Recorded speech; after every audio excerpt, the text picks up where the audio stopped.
ஆமாம், good afternoon. ஆமாம், அதாவது ஃபிசியோதெரப்பி அப்படின்னாலே வந்து கையை மடக்கி நீட்டி விடணும், இப்படி பண்ணணும், ஜாயின்ஸை ஃபுல்லாக லூஸ் பண்ணி ஒரு மூமெண்ட்ஸ் பண்ணிக்கிட்டே இருந்தால் அது மெயின்டைன் ஆகும், நார்மல் ஜாயிண்ட்டு நண்டு ஃப்ரீயாக இருக்கும். அப்படி பண்ணாமல் விட்டால் ரொம்ப இறுகிரும் அப்படின்னு நினைக்கிறாங்க.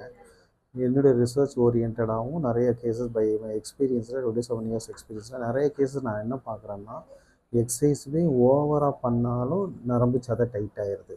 அப்போது ஒரு மூமெண்ட்ஸ் பண்ணும்போது நரம்பு ரொம்ப டைட்டாகிற மாதிரி தெரிஞ்சாலே நீங்கள் வந்து ஸ்டாப் பண்ணிடணும். அதுக்கப்புறம் வந்து பொசிஷனிங், அதாவது ரொம்ப இப்போ ஒரே பொசிஷனில் இருந்தாலும் ரொம்ப நேரம் உட்காந்தாலும் டைட் ஆயிரும். ஸோ நம்மளுடைய மெயின் இது என்னென்னா அளவான எக்ஸசைஸ் பண்ணணும். அப்புறம் மல்டிபிள் அப்ரோச்சில் நார்மல் லிவிங் வர்றதுக்கு என்ன நம்ம பார்த்து அதை சரி பண்ணணும்.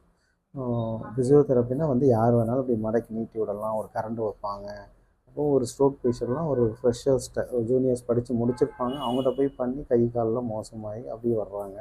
ஸோ நல்ல எக்ஸ்பீரியன்ஸ் டாக்டராக பார்த்து அதை முறையாக பண்ணி டெய்லி ஒரே பேட்டர்ன் ஆஃப் ரொட்டீன் எக்ஸசைஸ் இல்லாமல் எப்படி பண்ணணுமோ அப்படி பண்ண பாருங்கள். Okay, thank you.